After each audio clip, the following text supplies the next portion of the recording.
Pacers Celtics game 2 tonight. What are the keys for the Pacers to bounce back from game 1, play just a little bit better, and get over the hump? Can they do it? Dave Searle and I are going to break all that down today. Plus, Tyrese Haliburton, officially All-NBA, why he deserved it, what it means for the team financially. It's all coming today on the Locked On Pacers podcast.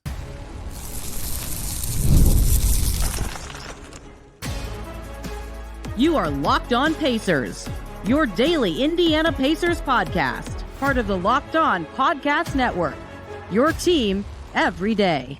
What up, y'all? Happy Thursday, and welcome into another edition of the Locked On Pacers podcast, where we, of course, talk about the Indiana Pacers. As always, my name's Tony East. I cover the team for Forbes and SI, and today, hello, if you're seeing this on YouTube from my tiny room in Boston, Massachusetts, let's talk about game 2 of Pacers Celtics that will take place here tonight. Dave Searle is going to join me to do all that, the adjustments to watch out for from game 1 to 2. Should the Pacers feel positive or negative about how that game went? What can they do better? Plus, big day on Wednesday for the Pacers. Tyrese Haliburton officially makes third team All-NBA. I thought it was a lot of you disagreed with me, but it did end up happening. What it means, why it happened, what it means going forward for the Pacers financially. We get into all that today. Congrats to Tyrese Haliburton. So a busy, jam-packed episode. Dave was kind enough to join me for all of it. Let's just jump right in. He is back.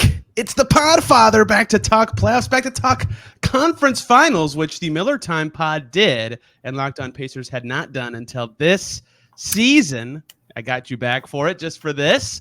It's Dave Searle. You've heard him here many times. Dave, I'm not going to beat around the bush. Game 1 was what it was. The Pacers lost. I will start with this kind of question to you. Are you more encouraged that the Pacers... Hello, by the way. Hi, Dave. That's good. I have been told by many a media person that the how are you question is a waste of everybody's time, but I hate that as just like a Midwest person. We're all human beings, man. Like, know what? I guess I don't know about this. Like, listeners don't care, right? In theory, they should, but they don't, So I just skip it now, even though it feels wrong. Like, I can see you. I know. Now we're going to talk about it. But we also talked before this recorded, not to break the illusion or anything like that. So you're having the worst week of your life, and I'm like, let's talk about basketball. Let's go. Did you walk away from that game at encouraged that they played well and they had a great chance to play, or discouraged that they did all that and played a good game, which could be hard to do again, and still lost? I'm encouraged for sure, and I know a lot of people were kind of. Oh, they had it in their hands. They let it slip away. This might be the only opportunity. And it felt like kind of I mean, I completely understand that reaction, but, I still view this entire postseason and especially this series through kind of a long-term development. I'm looking to see, how well they play in games that matter, how well they play in games that are easier. That's been a huge issue for them. I'm looking to see who is able to step up, how they're able to perform when the pressure's tight. And, inevitably, every team that's ever been good has gone through games like this, have gone through games where they could have had opportunity to beat a huge opponent. They made a couple of crucial errors at the end of the game, stupid things. They made a dumb turnover. They should have shot it earlier, and they didn't. This happens to every NBA team and any team that is ascending to the place where the Celtics are now, where they're perennially going deep into the playoffs. They've had plenty of moments like this in their past. I mean, their roster is littered with stories that are like this. And so this is just part of basketball. It's part of your development as a team.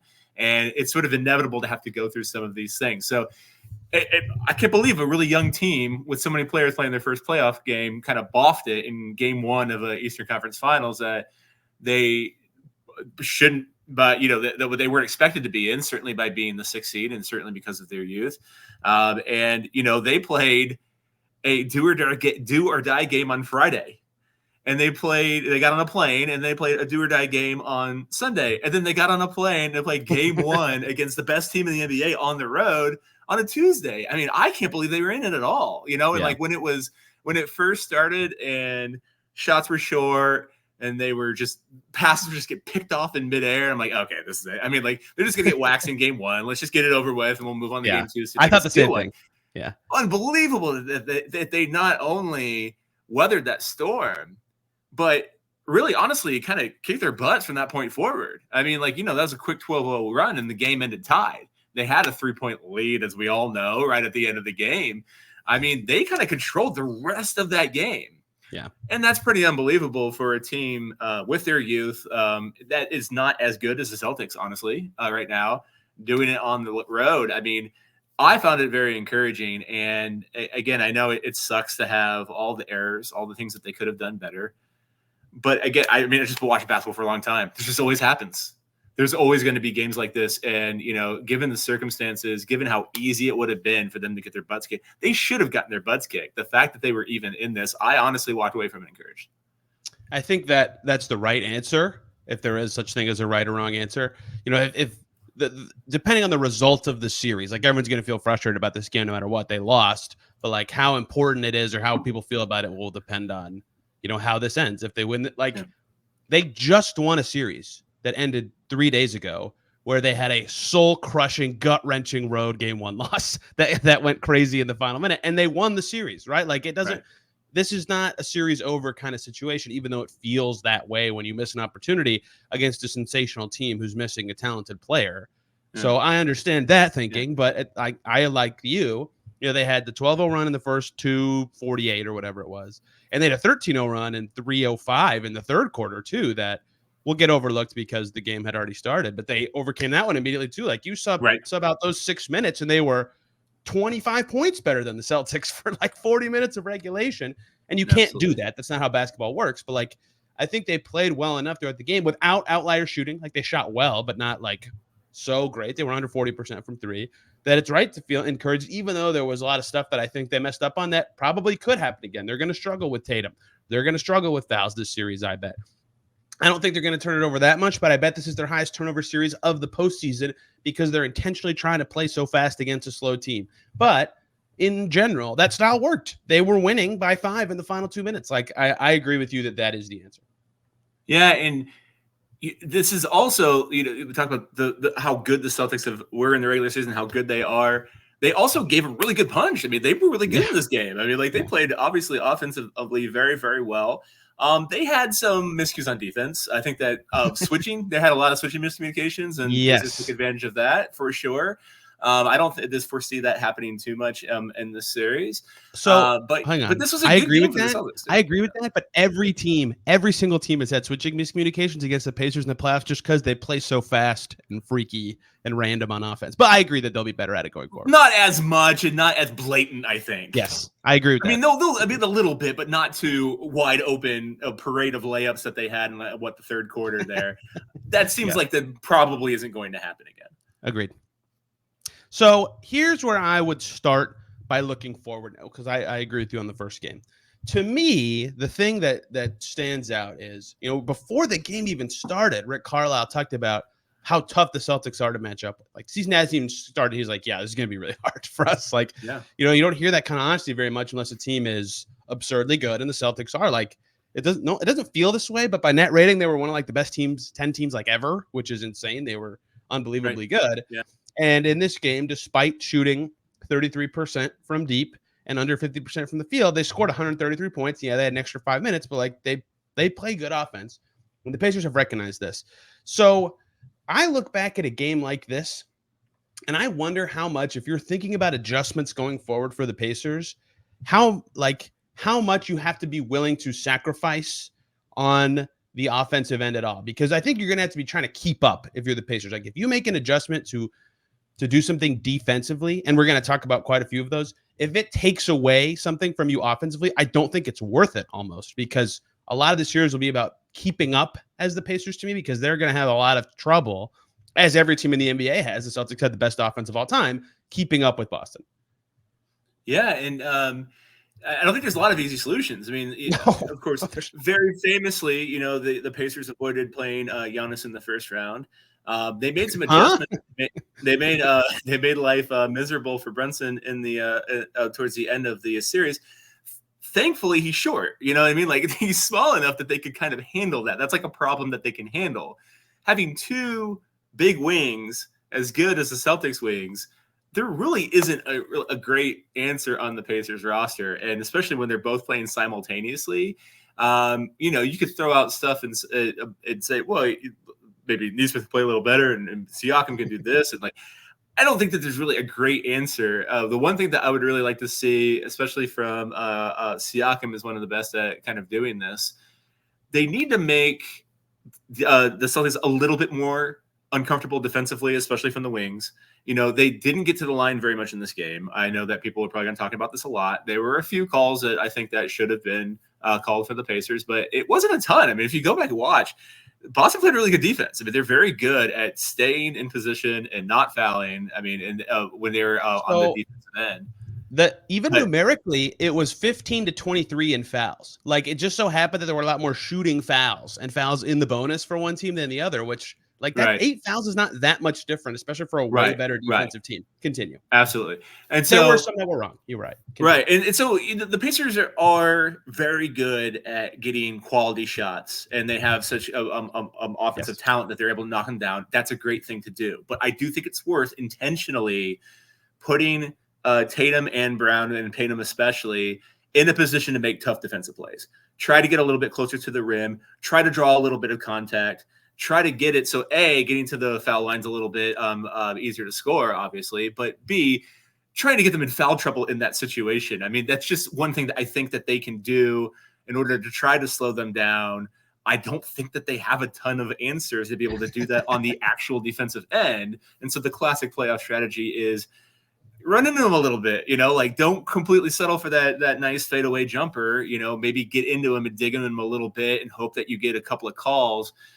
Maybe he gets pulled out early and they miss a chunk of time, or maybe they get into genuine foul trouble towards the end of the game, and that changes how that ends up being played. That's got to be something that they do every single day. And it's a weird problem to have because they're so good at getting quality shots that they actually hit and scoring a ton of points. But I do think it was worth not settling for very good shots in order to try to get them to foul a little bit more, to get them more in foul trouble, because I think that that's probably the best chance that they have of slowing those guys down. You know who attacked a star player very well in this postseason? Drew Holiday attacking Tyrese Haliburton 2 nights ago in game one. Obviously, a very different scenario than what you're saying, but that's the thing that teams do. Hey guys, short little break here so we can talk about LinkedIn Jobs. When you're hiring for your small business, you want to find quality professionals that are right for the role. That's why you have to check out LinkedIn Jobs with the tools to help you find the right professionals for your team faster and for free. LinkedIn is not just another job board. It's a vast network of more than 1 billion professionals, which makes it the best place to hire. It gives you access to professionals you can't find anywhere else. And they do all that while making the process easy and intuitive. Hiring is easy when you have that many quality candidates. So easy, in fact, that 86% of small businesses get a qualified candidate within 24 hours.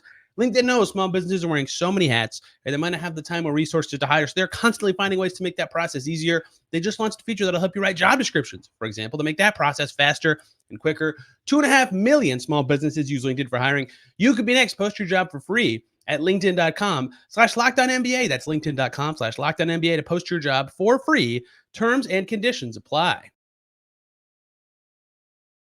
Okay, let me run through a list of some adjustments that I have highlighted. And I think it's key that I will point this out. A lot of my returning thesis for talking about these is, does this adjustment sacrifice offense? And if it does, you have to think hard about not making it, because there's only so much you can do to stop this team. I asked Ty to not to insert myself into this, but we had media availability today.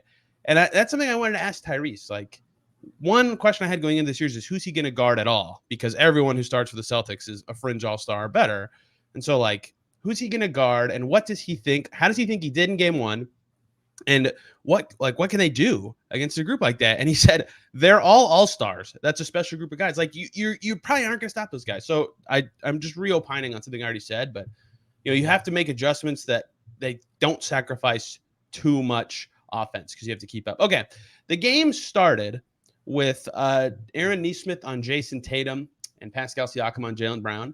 This sacrifices no offense to do. I'm flipping that right away. I think Siakam was much better on Tatum throughout the game. I think you need more length on him in general, especially because the Pacers were more willing to switch than I expected they would be in this series, and they struggled with Tatum, obviously, at 36 points. First thing I'm doing on Thursday night as the Pacers, Siakam's guarding Tatum from possession one. Yeah, and that's one of the reasons why they ended up getting him is be able to handle bigger wings. They needed some options to be able to do it. Obi Toppin becoming an amazing defender overnight didn't work out. I don't know if they seriously plan on doing that, but it's worth a shot. But they needed people with length to be able to defend. That's exactly why they ended up guarding him, and so that ends up making sense. Give him a shot. Might as well. Yeah, I know that's so minor, but I mean, Siakam I thought did pretty well in that matchup throughout. The second half especially, and Tatum had some clunky moments. Then in overtime, he was the best player on the court, and they won anyway. So maybe it'll mean nothing because turns out defending a guy who made first team All-NBA is really challenging. And I just realized I forgot to put the third thing we're talking about, which is Haliburton All-NBA on the side of the graphic. We'll get there, guys. But the first two were the first and the last one were kind of the same. So I was wondering how I was going to repeat the first part for the last part. So that'll work out. I'm not very good at these graphics anymore. By not good at that, I mean I do it like 2 seconds before I send you the link, and then I'm like just scrambling to put stuff in there. Okay, it's very similar to Quinn Buckner's keys of the game. I adore those. Score points, and play some defense, maybe get some rebounds. Play with pace is always on there. It always makes me. I love those first of all because it's always like absurdly challenging things, like play fast, shut down Brown and Tatum, score 50 points in every quarter. I'm like, what? It's not that extreme. But it's like, okay, yes, I think they will win if they do all these things. They are so great. Okay. Thing 2 that I think is interesting. The Knicks didn't do this. It's like the antithesis of the Knicks to go zone ever, right? But the Bucks had a lot of success slowing the TJ McConnell bench groups with zone. And lo and behold, even for like 3 minutes, the Celtics went zone against the bench. And it wasn't a 2-3. I don't really know what it was. Drew Holiday was like, I think it was a 2-on-2, but Drew Holiday was like, yeah, do it. I'm going to do whatever I want. Like, I'm just going to run around and it worked really well. That's going to make the dynamics of the bench different. And it helped for the Pacers that Obi Toppin was playing very well in the first half. So it didn't totally crush them. They were able to find success against it, but I don't have a good, like, specific thing. They're just going to have to play very well against that. Like, they tried sticks against it. They probably shouldn't do that again. I get the thinking. You need the shooting. He's a much better shooter than Isaiah Jackson, but you gotta keep up on offense, and maybe that's the way to do it. So maybe I'm stepping on my own toes by saying that, but they've got to find a way to score against that zone a little bit better than they did right away in game 1. That really slowed them down. Yeah, and it seems that probably that's one of those things where maybe they just weren't expecting it. They didn't necessarily plan for that happen in that specific scenario. And so you kind of got to feel it out in the middle of the game. I mean, McConnell's ability to just kind of keep the ball live constantly, and Obi Toppin's ability to slice through and kind of stay in the pocket or shoot a 3 or do whatever it needs to do to kind of break those things. I'm not really worried about that as kind of a long-term thing, but it's good to have. I would be. I am. You are worried about that. It like until game 6 of the first round, the Pacers bench was not good. Like that was a big problem for a unit that's typically very good, and they survived it in the first game. But I would have concern that they don't do as well in another game if they do that. If the Celtics do that again. Yeah, well, I mean, we'll see. I mean, it seems like they have the personnel to be able to get it done, and maybe with a little bit of preparation. They already did once, so what do I know, right? But you know. I need like a big idiot thing to put on my head every time I get something wrong. Because in the playoffs, I've taken some L's with some adjustment predictions. My biggest one by far, first round, saying after game 1, they got to take Andrew Nembhard off of Dame. No, that was wrong. Nembhard did great in that matchup. I have a couple more I want to get to, but do you have anything adjustment-wise that stands out to you? I don't want to keep just running through mine. I mean, not a ton. I mean, they played well, right?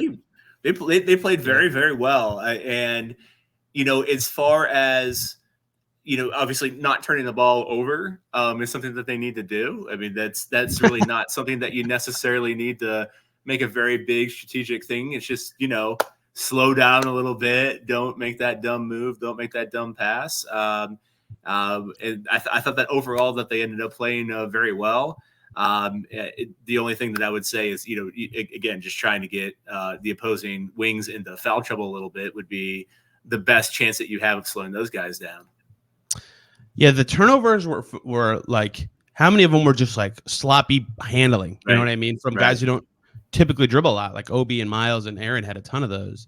And Carlisle pointed out yesterday, for you guys listening, like a lot of them were really early in the shot clock. And against Boston, who, to your point about making the wings work and try to get them in foul trouble, like even making them play defense for longer has value that makes them less effective on offense. So even if a turnover happens 9 seconds later, that has some sort of tangible value. Like they were just so bad, taking care of the ball in so many ways. And that was another, I didn't even consider that, but that's another part that makes a lot of sense to me. This next segment is sponsored by BetterHelp. We all carry around different stressors, some big, some small, and we keep them bottled up. It can start to affect us negatively. Therapy is a safe space to get things off your chest and figure out how to work through whatever's weighing you down. Therapy can be helpful for anybody, whether it's learning positive coping skills, learning how to set boundaries, just figuring out how to be the best version of yourself. It can be useful for everyone. It's not just for people who have experienced major trauma or something like that. It's very valuable for anyone in any situation. If you've been thinking of starting therapy yourself, give BetterHelp a try. It's entirely online, designed to be convenient, flexible, and suited to your schedule. All you got to do, fill out a brief questionnaire. You'll get matched with a licensed therapist, and you can switch at any time for no additional charge. So get it off your chest with BetterHelp. Visit BetterHelp.com/LockedOnNBA to get 10% off your first month at BetterHelp. That's BetterHelp, HELP.com/LockedOnNBA. Next one, minor, a bench thing. Isaiah, this was one possession. I'm really overthinking one possession. Isaiah Jackson got switched on to Tatum and did a great job. And I'm not about to say they need to put Isaiah Jackson on Tatum. What I am going to say is if the Celtics second unit continues to have Cornette and he can't do anything, they didn't guard him at all, or they go like Hauser at the 5 or do whatever weird thing they were doing, I might be willing to take Jackson off of the center and put Siakam on the center, and then you're still getting just as much offensive value out of that group because Jackson on a shooter like Sam Hauser is not that valuable, but he's better, ironically, on like a more ball handling kind of player. I've thought that forever. Like I've said that since his rookie year, he'd be better guarding DeMar DeRozan than Nikola Vucevic. And like in this series is full of matchups like that for him. I would think about switching that up with the bench. Yeah, you know, he does. He's a very athletic guy. He does have length. He doesn't not necessarily that has the same lateral speed as somebody that would actually play wing, of course. But you know, that's something that can. It's a different look. It can be something like a very physical kind of defense playing on Tatum too, which I end up liking. I don't know if I would do it more than a few minutes, but you know, it could be a situation where, like you said, when you're playing against a center that can't really do anything, any harm on you, maybe he can come out and trap him hard and end up, making him work a little bit harder to go over screens and such, and that could provide some value. I can see it. Let me be more direct. He should start instead of Haliburton just to guard Tatum. No, I'm kidding. That stood out to me a lot. And if the Celtics are just not going to play Cornette until Porzingis comes back, I like that idea of getting some second unit bench fitness. I have one more thing before we talk about Haliburton making All-NBA, if you don't mind. They did it again. It was a wonderful thing in the first series. They went to a lineup with Siakam at the 3, top and 4, and then a big. It was Turner in this case. A lot of the times in the first round, it was a bench big. And they did it against the Knicks a few times. There was only 2 minutes. They won those minutes. But against the Celtics, who have so much size, like their shortest outside of Peyton Pritchard, it's all like 6'5" and up, basically, whatever height Derek White and Drew Holiday are.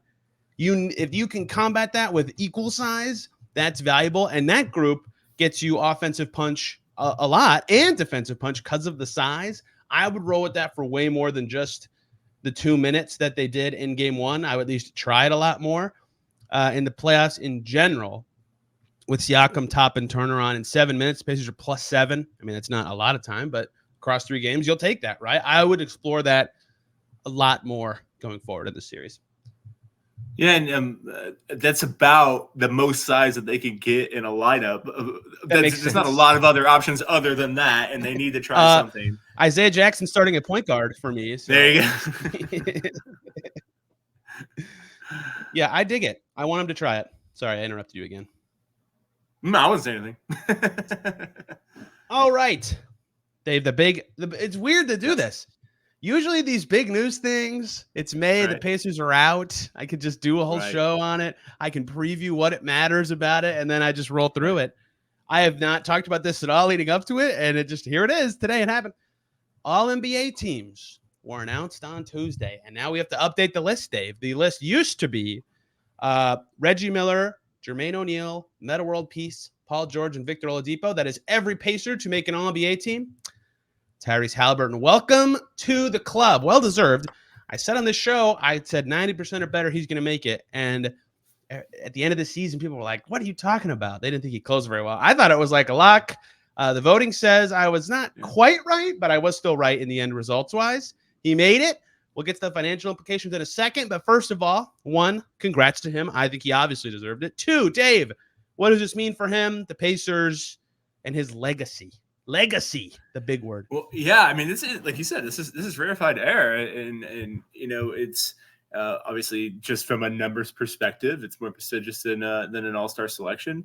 As we see from some people that had doubt, I actually am completely with you. I had no doubt about this whatsoever. Yeah, if you actually look at the other players that could have gotten this spot, you say, oh, Haliburton's been on the decline, but then you look at his season stats, he almost declined to a point where he was only a little bit better than everybody else, but he's still better than everybody else. Just because he declined doesn't mean that. I'll get to that in a second, but I agree. Yes. Yeah, he cleared everybody else that was so.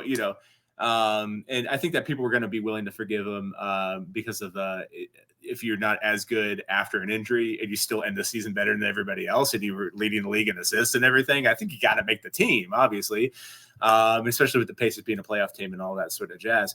But there's another factor in there, by the way, which is, I think that there would have been a riot if Haliburton lost out on this max extension with better stats than everybody else because he came back early from injury to be able to qualify for being all NBA.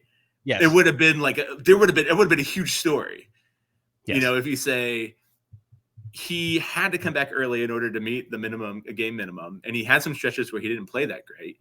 He still ended up better, but because of those stretches that he had to do in order to make All-NBA, he doesn't make All-NBA and then therefore loses, I don't know how much money it is exactly, but it's a lot of money. 40. That would have been a really big deal. Yeah. That could have been like the final pin that made the next strike happen, if that would have happened. And so I'm not saying that the NBA was necessarily calling every media member and saying that you have to vote Haliburton, but I think that there would have been you're going to have to explain if he doesn't make this list, even though his case is the best. I think that there needs to be a little bit of an explanation on there, given the financial repercussions. It's very subtly, I think that must have been a factor, but it had to at least have been in the back of people's heads. I'm really going to cost this guy money with a better case because he struggled a little bit. I think that would have been hard. So I had no doubt that this was going to happen. I didn't even consider that it was possible that he wouldn't have made the team. Like you said, did we see the votes of the people who didn't make it? Yes. I mean, I know that. Oh, the individual votes? No. Sorry. Well, I mean, the point totals. Do we know the point totals? Have that. I'll go. I didn't see that. Okay. I'll go through it. So I wasn't sure how close it was, I guess, in that sense. And maybe it was a little bit closer than I anticipated, but I had never seriously considered the idea that he wasn't going to make it, but it's rarefied air. You don't see a lot of Pacers do it. I mean, every Pacers squad that I've seen ever be good mostly is comprised of not 1 or 2 or 3 very good players, but maybe 1 pretty good player and 7 good ones. They're doing it again now, but this is a classic Pacers playbook. They'd rather spread out the talent than have a couple at the top. And part of it is just their ability to do so.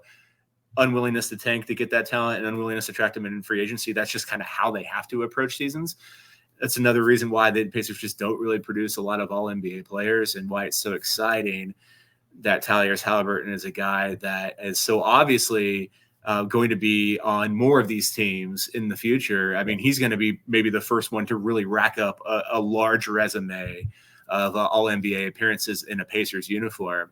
I think he'll break. I mean, what's the record? Is it 2? I mean, I don't know. 3, I believe. I'll check one more. 3. Okay. Yeah. I thought it was 2 or 3. So I think he'll break that record, I think. And that's a very exciting thing to do and pretty cool to be able to have Pacers representation on those lists in a way that isn't even a surprise. Okay, I have a lot of stuff to react to. Okay, Reggie made third team 3 times for all of his. J.O. made it 3 times and has the Pacers' best finish on second team, which is hilarious because he finished third in MVP voting that year, but it was positional, which will matter in just a second. We get to Haliburton. Meta World Peace made it once. PG was also 3 times, and Vic once. So 3 is the number. 3 for all of the best Pacers trio. It's 3. So here's some. Okay, first of all, I agree with a lot of stuff you said. The other caveat I would add is if I was a voter myself, and I'm not, if I was a voter and I was on my last 3 guys to pick, and one of them had a contract escalator and 2 of them didn't, he gets the tiebreaker, right? I don't want to be the guy who takes that away from him, right? So I think that also helped him. And I don't mean that to diminish his season? Because I agree with you. He went from top 5 player for the first top 7, whatever, pick your number, for the first 3.5 months of the season to 20th-ish, 15th to 20th at the end. And he had that month in there where he was playing 20 minutes a game that hurt his stats, but he played those games to get to 65, right? So, I don't know that they directly picked 20 because of the rule, but I'd be shocked if it never came up in a meeting, right? So whatever. Right. He got the stats. He averaged more than an assist per game over anybody else. He played 69 games and had 50 more assists than anyone else. And he scored 20 points per game and was unbelievable for the first 3 months. Like, I thought he was a lock. So here's why I brought up the positions for JO, because this is the first year it's positionless. So it's actually easy with the point totals to just say what rank he was, right, among voters. And now I can say, oh, the voters think he's this plus player in the NBA. Haliburton finished, Dave, with 75 points, which is 14th exactly. So he was not last in. I got the top 17 dead on. And I only mentioned that because when I was talking about his candidacy, I said there's probably 2 guys right after who have a case that I think he'll beat.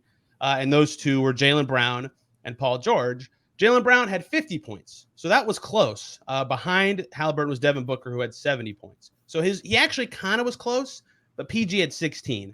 So really it was a 16-man field for 15 spots. And I think Haliburton was better than Booker and Brown this season myself. So I'm not surprised. I thought he'd make it the whole time. I'm actually surprised he didn't finish ahead of Sabonis, but Sabonis was very good this year. And to your one other thing, in fact, he was kind of like an all defensive team contender too. By the way, that's what I was going to laugh at. Some people who don't watch the Pacers much or don't watch games much in general vote. That is a thing that happens. Like, it sucks, but it's a reality. Like, someone who doesn't do that, if they just go to Basketball Reference and sort by stats to vote, oh, Haliburton's at the top of this. That's great. I think that's why Sabonis gets all defense votes. It's people who don't watch anything just sort by rebounding and go, oh, this guy's the best at this thing. It has to be. Nothing else makes any sense to me. It's like Sabonis deserved All NBA. He was among the 17 I talked about, but defense votes are crazy, and that's why I bring that up. So I'm with you. Totally deserved. Was definitely one of the best 15 players in the NBA over the course of the full season. Got to 65 games. Deserves a spot if he never makes it again to be mentioned with this season in Pacers history books. The in-season tournament run was ridiculous. All-star, obviously. Assist record for the Pacers in a season. Only the second Pacers player to be named Player of the Week, which is only a week-long award, but still, him and Sabonis since the turn of this decade, which is crazy. It's a week-long award, but it's hard to do. So, terrific season, terrific stats, and Tyrese Haliburton is a richer man. I had a great time today, Dave. You know why? In my cap sheet for the Pacers, I have a color coding for estimated, and I could get rid of the estimation, baby. Yeah. We have more concrete numbers. So this is not certain yet, only because we don't know what the exact salary cap figure for next year is going to be. But the percentage for Haliburton's now known. He will make 30% in the first year of his upcoming contract of whatever the salary cap is. The most recent projection is $141 million, which is exactly $42.3 million in the first year. The full value as of right the second of that deal for Haliburton would be 5 years, $245.34 million. My very hot take, I'll say now, is that's an underpayment. My second thing I will say for people who don't agree that it's an underpayment, one, I don't care, but two, in 2 years, the cap's going to jump a ton with the new TV money, which now that there's a third bidder, thanks to Amazon, the NBA is going to get a ton of money from that. And the cap's going to jump a ton. And the current projections, if it jumps 10%, would be almost $160 million. Meaning Haliburton, and if Siakam gets $40 million, would be less than half of the cap 2 seasons from now. That's fine. That's totally fine. So, yes, this is stupid to say out loud, but it's a thing to say out loud. The best case scenario for the Pacers is he makes 25% of the cap, but that's dumb. They negotiated this into his contract. He earned it and deserved it. I'll get into what it actually means for their offseason when the offseason is here, which is crazy that I don't get to do that when all NBA teams come out, but they're still playing. But he earned this. He earned the extra $41 million, and that's where everything starts for the Pacers. Are there really people genuinely arguing that this new Haliburton extension is not worth it? Well, I don't. The way he closed the season, people were like, "This isn't a max player." Oh, yes, that's right. When he takes 6 shots in a playoff game, people freak out, and then he has 34 the next night, and the people don't retract their statement. Yes, yes, yeah. It's like I need a good fake internet guy voice for takes that just infuriate me. There's so many. I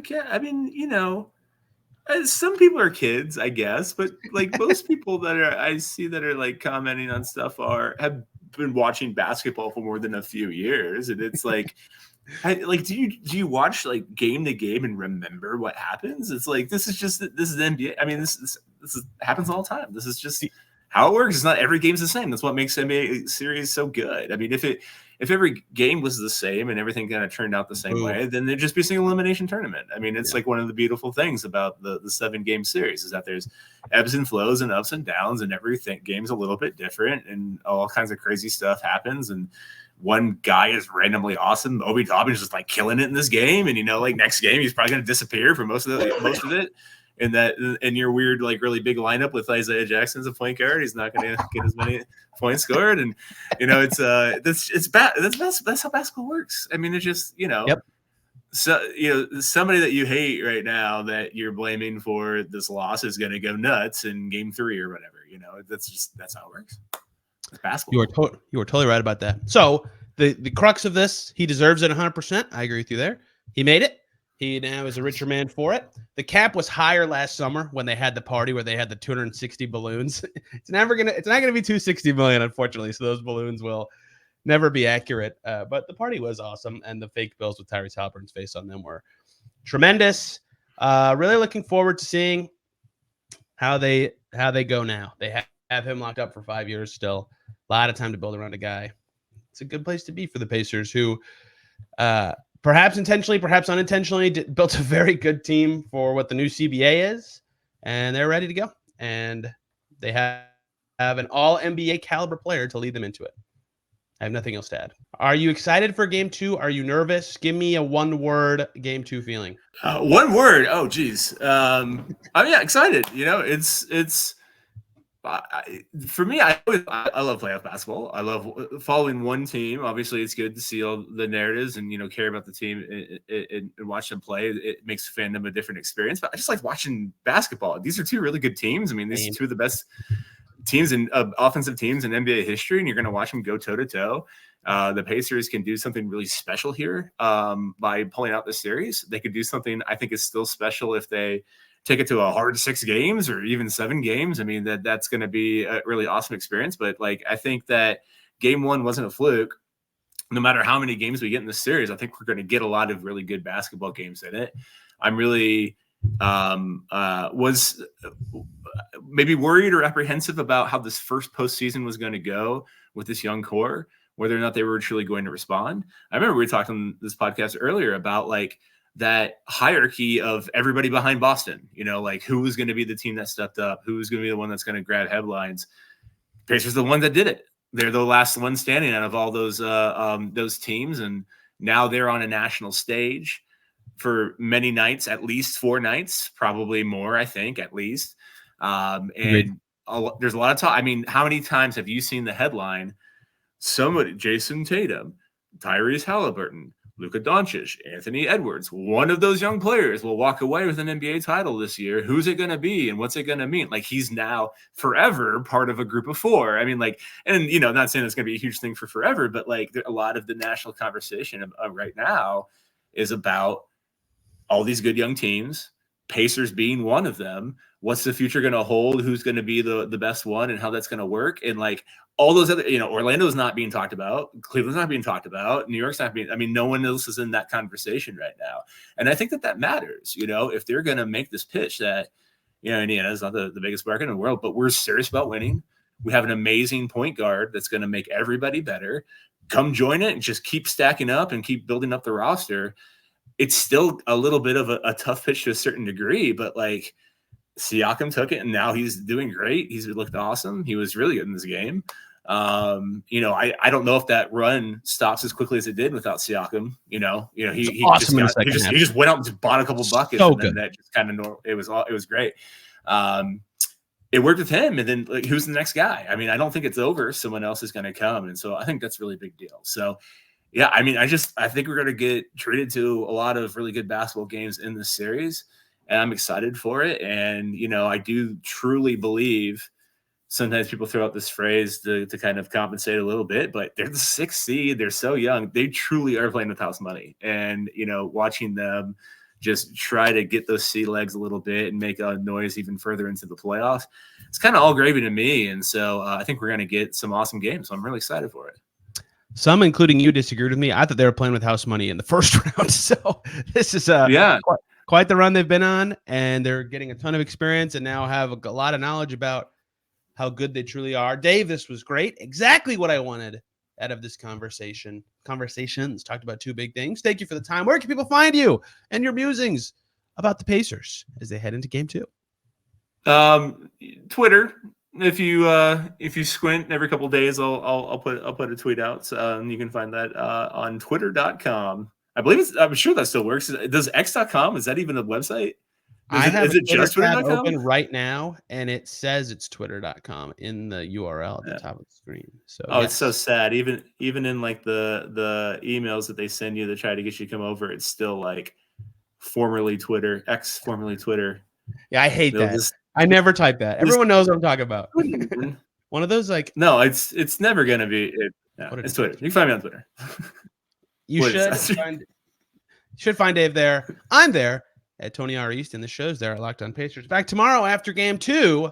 We'll see if the Pacers even it up or if they have to do what they did last round and come back from down 0-2. Till then, everybody, have a great day.